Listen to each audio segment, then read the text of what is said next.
इकलौता देवर लाया 5 अजीबोगरीब देवरानी। अरे यार, मैं कितनी बड़ी भुलक्कड़ हूँ। मैगी मसाला लाना तो भूल ही गई। अभी अगर दुकान गई तो सब्जी जल जाएगी और बिना मैगी मसाले का तो सब्जी में टेस्ट नहीं आएगा। विकास किचन के बाहर से शगुन की बात सुन लेता है और चुपचाप दुकान चला आता है। भैया जल्दी मैगी मसाला दीजिए। फिर विकास मैगी मसाला खरीद कर किचन में अपनी भाभी के पास आता है। भाभी, ये लीजिए Maggi masala. Maggi masala? Thank you देवर जी, पर आपको कैसे पता चला मुझे मैगी मसाला चाहिए? भाभी, मैं डाइनिंग टेबल पर बैठने जा रहा था, तभी आपकी बात सुन ली। मेरे इकलौते देवर जी, आप मेरा कितना ख्याल रखते हैं। अच्छा ठीक है, अब मैं डाइनिंग टेबल पर जा रहा हूँ।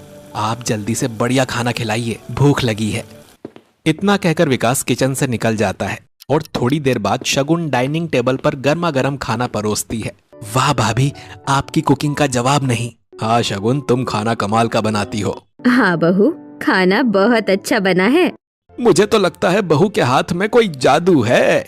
करेक्ट, ईस्ट और वेस्ट, भाभी इज द बेस्ट। विकास की बात सुनकर डाइनिंग टेबल पर बैठे सभी लोग हंस पड़ते हैं। तुम दोनों देवर भाभी कम और बेस्ट फ्रेंड्स ज्यादा लगते हो। सही कहा भैया, भाभी मेरी बेस्ट फ्रेंड है। इसी तरह बातें करते हुए पूरा परिवार खाना खाता है और फिर मैं अपने दोस्त से मिलकर आता हूँ, मेरा भी लंच बॉक्स दे दो। फिर शगुन विजय और नीरज को लंच बॉक्स देती है और दोनों अपना लंच बॉक्स लेकर घर से निकल जाते हैं। देख विकास, तेरे पापा और भैया रोज सुबह काम पर जाते हैं और शाम को लौट आते हैं। एक तू है जो एक बार काम पर गया तो महीनों बाद दिखता है।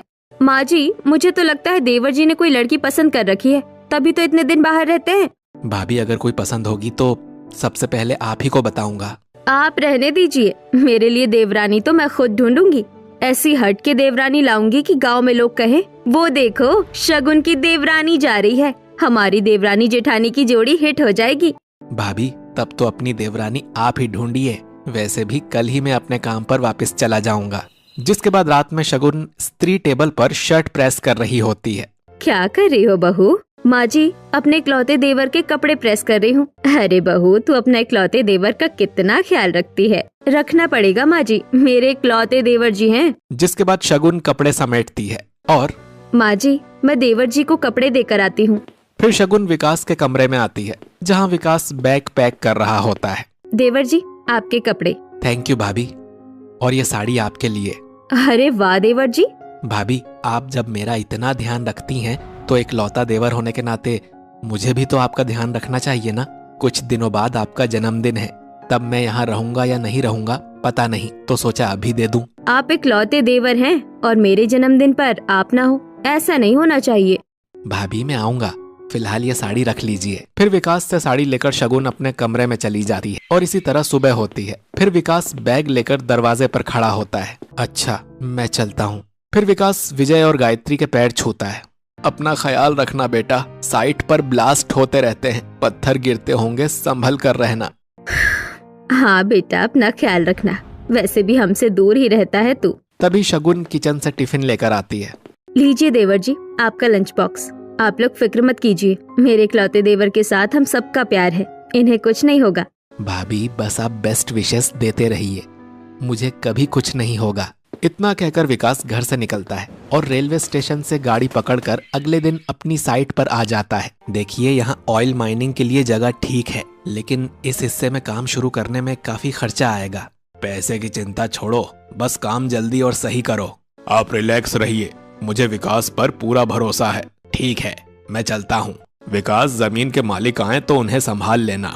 फिर विकास काम करने लगता है। तभी साइट पर धनीलाल पहुँचता है। नमस्ते धनीलाल जी। बंद करो मेरी जमीन पर काम करना, मेरी जमीन पर कोई काम नहीं करोगे। ये क्या कह रहे हैं आप?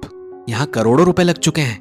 वो सब मुझे नहीं पता, मेरी जमीन पर ऑयल माइनिंग नहीं होगी मतलब नहीं होगी।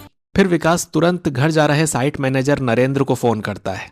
सर, ओनर ने सारा काम बंद करवा दिया है। क्या क्या? विकास फौरन ऑफिस आओ।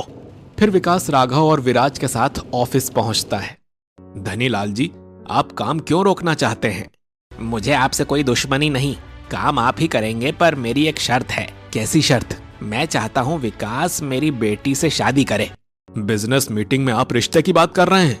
मुझे सब पता है, पर शादी होगी तभी साइट पर काम होगा। बस मेरा परिवार है, भाभी है, सब मेरे लिए रिश्ता देख रहे हैं, मैं ऐसे कैसे शादी कर लूं? तभी हेमंत आता है। अगर साइट पर कल से काम शुरू नहीं हुआ तो मुझे अपने पैसे कल ही वापस चाहिए। ऐसे अनप्रोफेशनल लोगों के साथ मैं काम नहीं कर सकता। विकास, मैं तुम्हें मजबूर नहीं करना चाहता, पर कंपनी, तुम्हारा करियर सब दांव पर है। ये प्रोजेक्ट सक्सेसफुल नहीं हुआ तो प्रमोशन, बड़े प्रोजेक्ट, मार्केट नेम सब बर्बाद हो जाएगा। सर, सिर्फ कंपनी के लिए मैं शादी करूंगा। थैंक यू विकास, शादी शाम को होगी, नहीं तो कल हमें इन्वेस्टमेंट का पैसा लौटाना पड़ेगा। बट सर, शादी के तुरंत बाद मुझे 1 हफ्ते की छुट्टी चाहिए। मुझे अपनी फैमिली को सब समझाना होगा। डन, शादी के अगले दिन से छुट्टी, फिर वापस ज्वाइन करना। फिर विकास अपने फ्लैट में आ जाता है और फिर शाम को विराज और राघव मिलकर विकास को शेरवानी पहनाकर परफ्यूम छिड़कते हैं। भाई खुश हो जा, इतने बड़े जमीन के मालिक की बेटी मिल रही है। खुश कैसे हो जाऊं, मैं अपनी भाभी का इकलौता देवर हूं। उन्हें सबसे हटके देवरानी चाहिए थी और मैं जबरदस्ती बनी देवरानी ला रहा हूं। फिर विकास मंडप में पहुंचता है जहां रिद्धिमा घूंघट लिए बैठी होती है। विकास बेटा, मैं रिद्धिमा की माँ हूँ, जल्दी मंडप में बैठो, मुहूर्त निकला जा रहा है। फिर विकास मंडप में बैठ जाता है और पंडित जी वर वधू को मंगलसूत्र पहनाए और अग्नि के फेरे ले। फिर विकास रिद्धिमा को मंगलसूत्र पहनाता है और फिर दोनों खड़े होकर फेरे लेते हैं। शादी पूरी हुई। विकास, तुमने समझदारी दिखाई, कल से साइट का काम शुरू कर देना। मैं सारे रिस्ट्रिक्शंस हटा रहा हूँ। विकास, मेरी गाड़ी बाहर खड़ी है, अपनी पत्नी को फ्लैट पर ले जाओ। विकास रिद्धिमा के साथ गाड़ी में बैठ जाता है और फिर अपने फ्लैट पहुंचकर रिद्धिमा को अपने कमरे में लेकर आता है। हो गई शादी, अब घूंघट हटा लो। इतना कहकर विकास रिद्धिमा का घूंघट हटाता है। ये तुम्हारे चेहरे पर मूंछ के दाग और छोटे छोटे बाल क्यों हैं? ये तो बस थोड़े से हैं। थोड़े? ये तो ऐसे लग रहा है जैसे किसी लड़के की मूंछ हो। अब समझा तुम्हारे पापा ने मुझे क्यों फंसाया। मेरे मम्मी पापा भी मेरी मूंछ से परेशान होकर आपकी मजबूरी का फायदा उठाकर आपसे शादी करवा दी, पर अब शादी हो गई है। अगर आप छोड़ देंगे तो मैं कहाँ जाऊंगी? कोई मुझे ऐसे स्वीकार नहीं करेगा। मेरी भाभी ने मुझे औरतों का सम्मान करना सिखाया है, बस इसीलिए मैं तुम्हें छोड़ूंगा नहीं, पर तुम्हारे पापा ने जो किया उसे धोखा कहते हैं।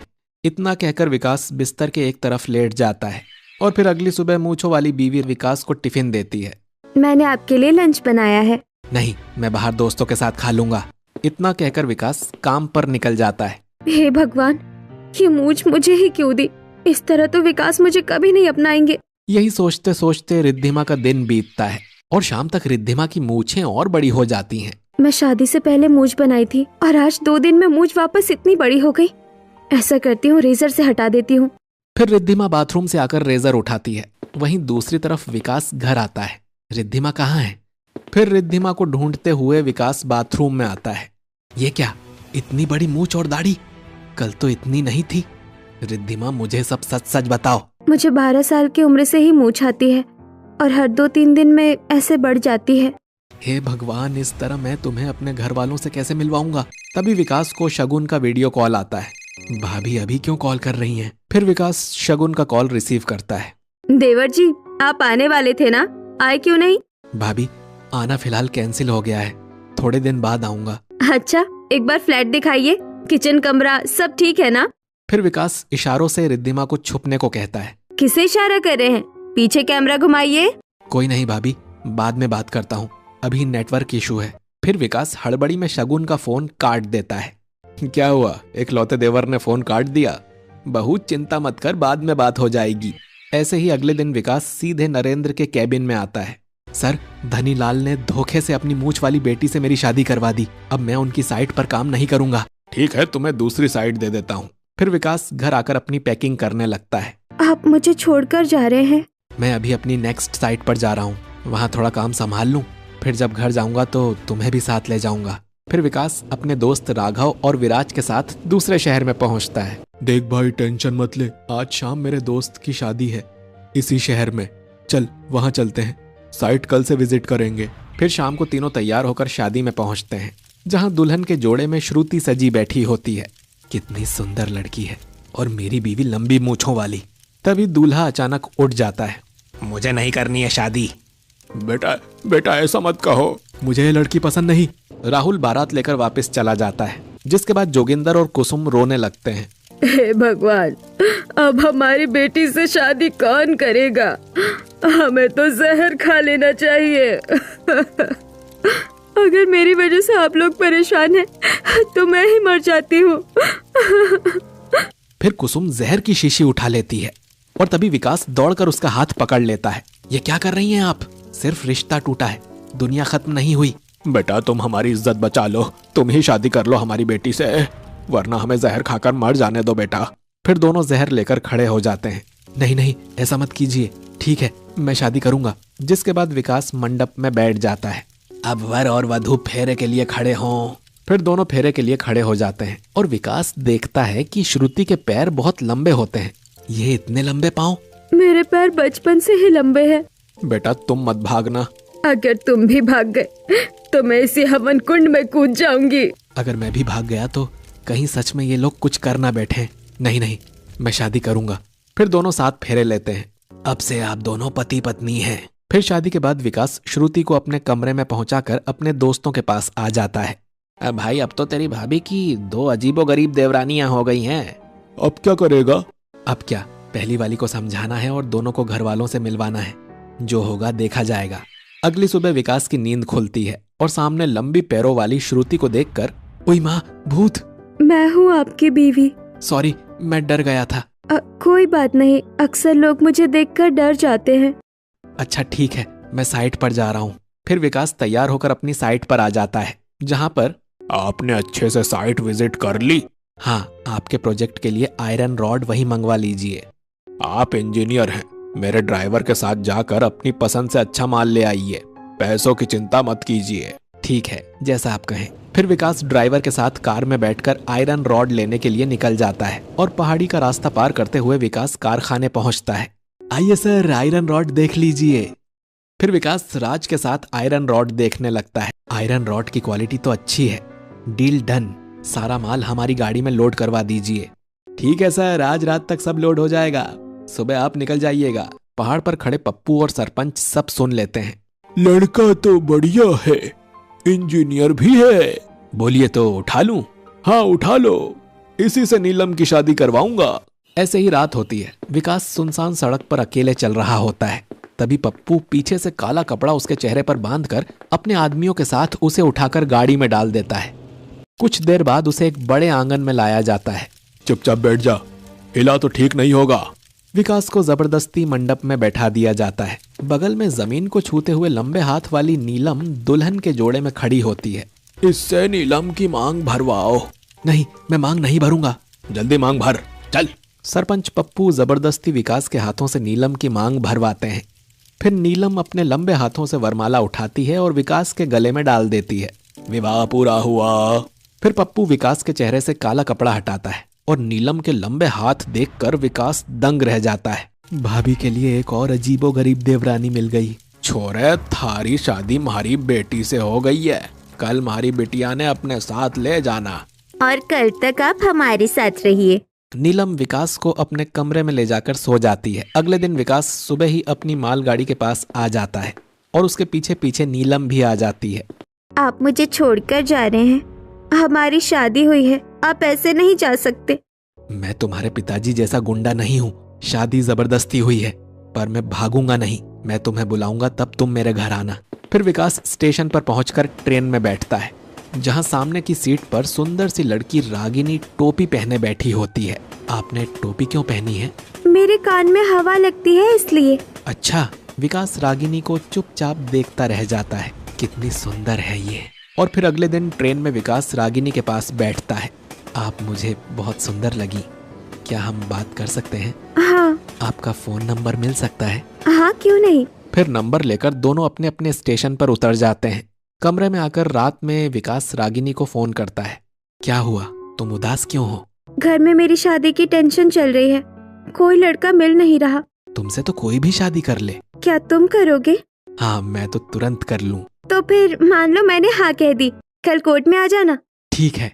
फिर रागिनी कॉल रख देती है और राघव विकास से कहता है, भाई ये क्या कर रहा है? तेरी 3 पत्नियां हैं और अब चौथी। 3 हैं पर तीनों अजीबोगरीब हैं। एक नॉर्मल देवरानी तो मेरी भाभी के लिए होनी चाहिए ना। अगले दिन रागिनी घूंघट के नीचे टोपी पहनकर कोर्ट में खड़ी होती है और फिर मैरिज सर्टिफिकेट पर दोनों साइन करते हैं और विकास रागिनी को लेकर अपने फ्लैट में आ जाता है। अरे घूंघट के नीचे टोपी, टोपी हटाओ यार, भाभी को तुम्हें वीडियो कॉल करके दिखाऊंगा। अभी? हाँ। फिर विकास रागिनी की टोपी निकालता है। टोपी से 2 बड़े कान कंधों तक झूल जाते हैं। ये इतने बड़े कान? ऐसे चिल्ला रहे हो जैसे तुम्हें पता ही नहीं। मुझे कैसे पता होगा, तुमने कभी बताया ही नहीं। क्यों? मैंने मैसेज नहीं किया था। नहीं। रुको मैं दिखाती हूँ। ओह नो, गलती से किसी और को मैसेज कर दिया था। बंद करो, एक्टिंग मत करो। नहीं, सच में मुझसे गलती हुई है। जब तुमने शादी की बात की तो लगा तुम मुझे ऐसे ही अपनाओगे। 3 अजीबोगरीब देवरानी पहले से थी, अब चौथी भी अजीबोगरीब। भाभी क्या कहेंगी। फिर विकास परेशान होकर करवट लेते हुए लेट जाता है और अगली सुबह विकास बैग पैक कर रहा होता है। मेरे ससुराल चल रहे हैं, मैं भी पैकिंग कर लूं? इतना आसान नहीं है। सिर्फ तुम्हारे कान ही प्रॉब्लम नहीं है, और भी बहुत प्रॉब्लम है। फिलहाल मुझे जरूरी काम से बाहर जाना है। सच? हाँ। इतना कहकर विकास घर से निकल जाता है और दूसरे दिन एक अलग प्रांत में रास्ता पूछने के लिए एक कम हाइट वाली लड़की से मिलता है। ये रास्ता किधर है? चलो मैं दिखाती हूँ। चलते हुए कीर्ति को एक गेंद मिलती है। ओए, बॉल खेलेंगे? बच्ची है, खेल लेता हूँ। ठीक है। कीर्ति बॉल फेंकने के लिए पीछे बढ़ती है और ढलान से गिरकर बेहोश हो जाती है। विकास घबराकर उसे गोद में उठाकर गांव ले आता है। ओ छोरा, कन्ने लायो छोरी ने। ए केसु हो गया। इसका घर कौन सा है? तभी सुनील और मीनाक्षी दौड़ते हुए आते हैं। ओ मेरी छोरी, ये क्या हो गया? फिर विकास रात भर कीर्ति के घर रुकता है और सुबह कीर्ति होश में आती है और विकास के लिए खीर लाती है। अभी तुम्हें आराम करना चाहिए था। जिसके बाद विकास खीर खाता है और जब उठने लगता है तब सुनील विकास का हाथ पकड़ लेता है और कीर्ति दुल्हन के जोड़े में आती है। ये क्या, बच्ची दुल्हन के कपड़ों में? ये बच्ची नहीं, ये बोनी है। और हमारे रिवाज में गोद में लड़की लाना और उसके हाथ की बनी खीर खाना मतलब शादी होती है। अब ये तेरी दुल्हन है, समझा? 4 अजीब देवरानियां कम थी कि ये 5वीं भी। फिर विकास कीर्ति के साथ स्टेशन आता है। एक फोन करके आता हूँ। वो रिद्धिमा को कॉल करता है। टिकट भेज दी है, सीधे मेरे गांव के स्टेशन पहुंचो। फिर श्रुति, नीलम और रागिनी को भी कॉल करके वो अपने गांव बुला लेता है और अगले दिन विकास कीर्ति के साथ गांव के स्टेशन पर खड़ा होता है। किसका इंतजार कर रहे हो? 1 मिनट रुको। तभी रिद्धिमा आती है। चलिए घर चलते हैं। ये मूछ वाले भाई साहब साड़ी में? मजाक मत उड़ाओ, मैं इनकी पत्नी हूँ। तभी श्रुति, नीलम और रागिनी भी आ जाती हैं। ये मेरे पति हैं। नहीं मेरे, नहीं ये मेरे पति हैं। क्या? मैं तुम 5 का पति हूँ। माना मुझ में कमी है, पर दूसरी शादी? मेरी अलग अलग सिचुएशंस में तुम सबसे मेरी शादी हो गई है। कैसी सिचुएशन? पहले घर चलो, सब बताता हूँ। अरे देखो, एक लंबी, एक बोनी, एक मूछ वाली, और ये देखो लंबे हाथ और कितने बड़े कान वाली। फिर विकास अपने घर पहुंचता है और शगुन दरवाजा खोलती है। ये कौन है देवर जी? क्या हुआ शगुन, किसे देखकर चिल्ला रही हो? फिर सभी गेट पर आ जाते हैं। हे राम, ये कैसी लड़कियां? सभी अजीबो गरीब बहुओं को देखकर गायत्री और शगुन लड़खड़ाकर गिरने लगती हैं। तभी उनके पति उन्हें संभाल लेते हैं। ये तेरे साथ कौन है? कहीं ये एलियन वेलियन तो नहीं है? पिताजी, ये एलियन नहीं है, ये आपकी बहुएं हैं। मैंने इनसे शादी की है। बहुएं? 5? गायत्री शगुन की तरफ मुड़ती है। देख बहू, तेरा इकलौता देवर लाया 5 अजीबो गरीब देवरानियां। देवर जी, मैंने आपसे हटकर देवरानी लाने को कहा था, अजीबो गरीब नहीं। ये क्या कर दिया आपने? भाभी, हालात ऐसे बने कि मुझे इनसे शादी करनी पड़ी। कैसे हालात? पहले अंदर आओ, बाहर सभी सुन रहे हैं। फिर सब अंदर आते हैं। तभी श्रुति का माथा दरवाजे से टकरा जाता है। ओह, ये दरवाजा कितना छोटा है। दरवाजा ठीक है, तुम ज्यादा लंबी हो, नीचे बैठ जाओ। श्रुति नीचे बैठ जाती है। तभी पंखे की हवा से रागिनी के लंबे कान फड़फड़ाने लगते हैं। अरे ये तो उड़ रही है, ये वैम्पायर है, मेरा खून पी लेगी। इतना कहकर गायत्री बेहोश हो जाती है। फिर शगुन पानी के छींटे मारकर गायत्री को होश में लाती है। माँ जी, आपको बहुत पसीना आ रहा है, रुकिए मैं टॉवल देती हूँ। नीलम दूर कुर्सी की ओर अपना लंबा हाथ बढ़ाती है और टॉवल पकड़कर खींच लेती है। हे भगवान, इतना लंबा हाथ। गायत्री दोबारा बेहोश हो जाती है। फिर विजय गायत्री को कुर्सी पर बैठाता है। माँ जी फिर बेहोश हो जाए उससे पहले देवर जी बताइए, ऐसी कैसी सिचुएशन बन गई कि आप ऐसी अजीबो गरीब देवरानी लाए हैं? फिर विकास 5 अजीबो गरीब देवरानियों की कहानी घर वालों को बताता है, जिसे सुनकर सच में मेरे इकलौते देवर जी, आपकी सिचुएशन में तो कोई भी शादी करने को मजबूर हो जाए, पर किस्मत भी देखिए, हटकर देवरानियां चाहिए थी, लेकिन अजीबो गरीब देवरानियां आ गई। अब जब शादी हो गई है तो पास्ट में तो नहीं जा सकते। अब तुम्हारे इकलौते देवर की लाई 5 अजीबो गरीब देवरानियों को अपनाना ही पड़ेगा। वैसे 5 अजीबो गरीब देवरानियां घर के अंदर तो आ ही गई है, तो गृह प्रवेश मान ही लेते हैं, पर एक बार आरती उतार लेती हूँ। फिर गायत्री थाली मंगवाती है और पांचों बहुओं की एक एक करके आरती उतारती है। देवर जी, मेरी 5 अजीबोगरीब देवरानियों के साथ एक ही कमरे में रहिएगा क्या? कैसी बात कर रही हैं भाभी? ठीक है, मैं अपनी 5 अजीबोगरीब देवरानियों के कमरे तैयार कर देती हूँ। फिर विकास अपने कमरे में चला जाता है और शगुन घर के दूसरे कमरों की सफाई करती है। फिर पांचों अजीबोगरीब देवरानियों को अलग अलग कमरा दे देती है। ऐसे ही अगले दिन। अरे शगुन, जा अपनी 5 अजीबोगरीब देवरानियों के लिए राशन का सामान लिया। माँ जी, राशन का सामान लेने के लिए मुझे जाने की क्या जरूरत है? जब मेरी 5 देवरानियां हैं तो। हाँ, हम जाएंगे। पांचों देवरानियां पैसा लेकर मार्केट चली आती हैं और मार्केट के लोग उन्हें देखकर हैरान हो जाते हैं। आप लोग डरिए मत, हम लोग एलियन नहीं हैं। हम लोग भी आपकी तरह नॉर्मल इंसान हैं। अरे वो देखो, टमाटर अच्छे हैं, वो टमाटर उठाओ। कीर्ति के बौने होने की वजह से टमाटर तक उसका हाथ नहीं पहुंचता, पर नीलम अपने लंबे हाथ से तुरंत टमाटर उठा लेती है। बोनी से तो टमाटर भी नहीं उठ रहे, और तेरे लंबे पाँव का क्या फायदा? अरे तू कौन सी अच्छी है, तेरे हाथ लंबे है तो क्या, मैं बिना लंबे हाथ के भी सब्जी उठा सकती हूँ। और मूंछ वाली, तू तो वैसे भी मर्द लगती है। पांचों बहुएं आपस में लड़ने लगती हैं। तभी विकास बाजार में आ जाता है। तुम लोग यहाँ ऐसे लड़ क्यों रही हो? चलो जल्दी घर चलो। विकास अपनी 5 बीवियों को लेकर घर की तरफ चलता है। तभी रास्ते में, देखो तुम लोग इस तरह लड़ाई झगड़ा मत किया करो, गाँव वाले वैसे ही बहुत सी बातें बना रहे हैं। लेकिन ये लोग मेरा मजाक उड़ा रही थी। हाँ, सब लंबे पाँव देखकर हंस रहे थे। वो सब मुझे नहीं पता, बस तुम में से कोई लड़ेगा नहीं। पांचों आपस में सिर हिलाकर हाँ बोलती हैं और चुपचाप घर के अंदर चली जाती हैं। फिर अगली सुबह गांव में हल्ला मच जाता है कि रात को चोरी हो गई। अरे पाटिल के घर में बहुत बड़ी चोरी हो गई, गहने पैसे सब ले गया चोर। बड़ा नौसपिटा चोर है, गरीबों को भी नहीं छोड़ता। ये सारी बातें शगुन सुन लेती है। सच में ऐसे चोरों को तो शर्म आनी चाहिए। चोरी करना बहुत गलत बात है। हाँ, मेहनत की कमाई यूं ही उठा ले जाता है। पूरे दिन गांव में इसी बात की चर्चा रहती है और अगले दिन फिर सुबह गांव में चोरी हो जाती है। अरे फिर चोरी? ये चोर तो बहुत चालाक है, इतनी सफाई से चोरी करता है कि कोई आहट भी नहीं होती। लगता है बड़ा ही शातिर चोर है। तभी मंदिर का पुजारी भागता हुआ आता है। अरे सुनो, मंदिर में भी चोरी हो गई है। क्या, मंदिर में भी? अरे भगवान के घर में चोरी कैसे हो सकती है? घबराने की जरूरत नहीं है, अब तो चोर ने गलती कर दी है। मंदिर में कैमरा लगा हुआ है। फिर सभी मंदिर में जाकर कैमरा चेक करते हैं। अरे इसमें तो सिर्फ गर्दन और कंधा दिख रहा है। ये कैसा चोर है जो इतना लंबा है कि कैमरे में मुंह तक नहीं आया? इतना लंबा तो बस शगुन की देवरानियों में से वो लंबी वाली है। गांव में नया कोई आया भी नहीं, इनके आने के 2 हफ्ते बाद ही चोरी शुरू हुई है। फिर सभी लोग मिलकर शगुन के घर पहुंच जाते हैं। तुम्हारी देवरानियां ही चोरी कर रही हैं, बताओ पैसे कहाँ हैं? मैंने नहीं की, इसने की होगी। मैं नहीं, इसने की होगी। तुम पांचों अपनी सौतन से लड़ाई बंद करो। मेरी देवरानियां अजीबोगरीब जरूर है, पर चोर नहीं है। प्रूफ के साथ आइए, यूं शक के साथ नहीं। ये देखो फुटेज। ये बस गर्दन दिख रही है, इससे कुछ साबित नहीं होता। इतना कहकर शगुन अपनी देवरानियों के साथ अंदर चली जाती है। इसी तरह 2 दिन बीत जाते हैं और विकास 5 सोने के नेकलेस लेकर घर आता है। ये 5 महंगे गहने किसके लिए हैं? शादी के बाद से मैंने तुम लोगों को कोई गिफ्ट नहीं दिया, तो सोचा तुम सबके लिए गहने ही बनवा दूं। ये तुम्हारे लिए।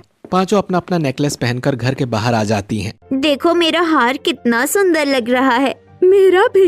लगता है इनको भी अपने घर में चोरी करवानी है। अरे इन्होंने ही चोरी की है, तभी तो इतने गहने पहन रही हैं।